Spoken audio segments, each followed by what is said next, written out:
මේ මූණේ තියෙන මොනවද? මේ ෆොටෝ එකේ තියෙන්නේ මොනවද? මේකට තමයි ඔයාලා අහලා තියෙන්නේ මෙලස්මා කියලා කියන්නේ. ගොඩක් වෙලාවට ගොඩක් අයගේ තියෙනවා ඕන තරම් අපි දැකලා තියෙනවා ගෑනු අයගේ වැඩි. අද අපි මේ ගැන කතා කරමු. මොකද්ද මෙලස්මා කියන්නේ? කාටද එන්නේ? ට්‍රීට්මන්ට් ඔප්ෂන්ස් මොනවද කියන එක ගැන. හරිද? එතකොට මෙලස්මා කියන්නේ මේක පිග්මන්ටේෂන් කන්ඩිෂන් එකක්. ඒ කියන්නේ හැමේ වර්ණය වෙනස් වෙන කන්ඩිෂන් එකක් නේ. හරිද? මේක නිකන් දුඹුරු පාට පැචස් වගේ නළලේ චීක්ස් වල අපර් ලිප් එකේ නහයේ එන්න පුළුවන්. ඕන තරම් ඔයාලා ඔක දැකලා ඇති. එතකොට මේක ට්‍රීට් කරන්න පුළුවන්ද? ඔව් ට්‍රීට් කරන්න පුළුවන්. ඒ ගැන අපි අන්තිමට කතා කරමු.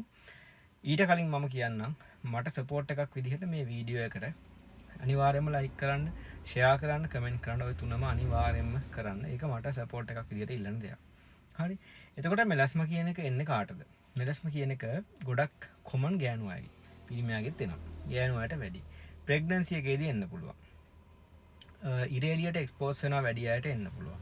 එතකොට ඔය වගේ කට්ටියට මෙලස්මා එන්න පුළුවන්. හෝමෝනල් කන්ට්‍රසෙප්ටිව් ඒ කියන්නේ හෝමෝන් සහිත උපත් පාලන ක්‍රම පාවිච්චි කරන අයට එන්න පුළුවන්. ඊට පස්සේ බ්‍රවුන් ස්කින් එකක් තියෙන අයට, අඳුරු සමක් තියෙන අයට එන්න පුළුවන්. ඒ කියන්නේ ලංකාවේ අපිට එන්න පුළුවන් මෙලස්මා. ඔය වගේ අයට එන්න පුළුවන්.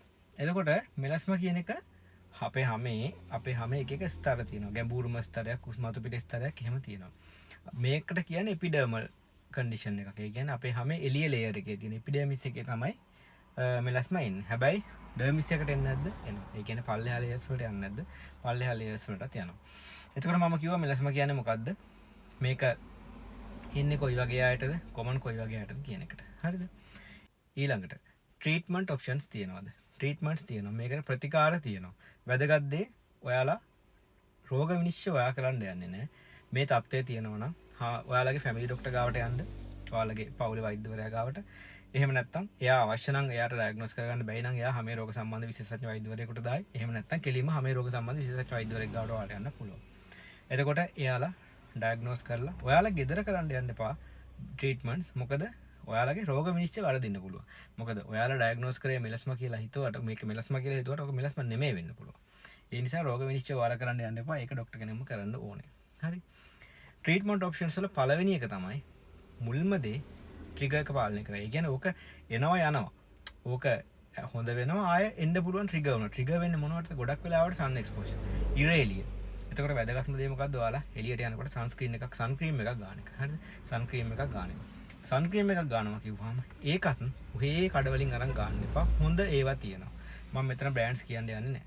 හරිද? හොඳ ඒවා තියෙනවා. ડોක්ටර් කෙනෙක්ගෙන් ප්‍රිස්ක්‍රයිබ් කරගෙන හොඳ සන් ක්‍රීම් එකක් ගන්න. ඔය TikTok වල Facebook වල ප්‍රොමෝට් කරන ක්‍රීම් නෙමෙයි. ડોක්ටර් කෙනෙක් ප්‍රිස්ක්‍රයිබ් කරන සන් ක්‍රීම් එකක්. ඒක මම පැහැදිලිවම කියන්න ඕනේ. එතකොට ඊළඟට ට්‍රීට්මන්ට් ඔප්ෂන්ස් ගත්තාම හයිඩ්‍රොක්විනෝන් කියලා තියෙනවා. ඊට පස්සේ ට්‍රෙටිනොයින් කියලා තියෙනවා. ඔය වගේ ආලේපන තියෙනවා. මේ වගේ හැම ඇත්තටම හැමේ වර්ණය හදන්න පුළුවන්. හැබැයි ඒවත් ඔයාලා ගන්න නෑ. මොකද රෝග විනිශ්චය ඔයාලා කරන්න ගියොත් වරදින්න පුළුවන්. ડોක්ටර් කෙනෙක් ගාවට ගිහිල්ලා හැමේ රෝග සම්බන්ධ විශේෂඥ වෛද්‍යවරයෙක් ගාවට ගිහිල්ලා ඔයාලගේ ට්‍රීට්මන්ට් එක අරගෙන ඕකට හරිම ඉවසීමෙන් ට්‍රීට්මන්ට්ස් යන්න ඕනේ. මොකද කාලයත් එක්ක තමයි ඔය ඕනයිට් එක රැයින් සතියෙන් දෙකෙන් අඩු වෙන්න නෙමෙයි. කාලයත් එක්ක ට්‍රීට්මන්ට්ස් අරගෙන යන්න ඕනේ. ඊට අමතරව තව තියෙනවා ප්‍රතිකාර තියෙනවා. ලේසර් තියෙනවා, මයික්‍රෝ නීඩලින් කිය තියෙනවා. ඒ වගේ දේවල් වලට ඔයාට ඕන නම් ඔයාගේ ડોක්ටර් ඔයාව දායි. මෙතන ඉන් ඩීටේල් ඒවා කියන්න ඕනේ නෑ. හරිද? ඔයාට මුලින්ම මේ වගේ කන්ඩිෂන් එකක්. කළු දුඹුරු පාට. නිකන් දුඹුරු පාට හුරු පැල්ලා. ඔයාලගේ චීක්ස් වල ෆෝහෙඩ් එකේ නහය තියෙනවා නම් අපර් ලිප්ස් වල තියෙනවා නම් ඔයාලා යන්න. ගිහිල්ලා ડોක්ටර්ට පෙන්නන්න. එයා ඔයාට ඉතුරු දේවල් ටික කරලා දෙයි. ට්‍රීටබල්ද? ඔව් ට්‍රීටබල්. ඒ නිසා ඔයාලට මේකෙන් අයින් වෙන්න පුළුවන්. Thank you very much.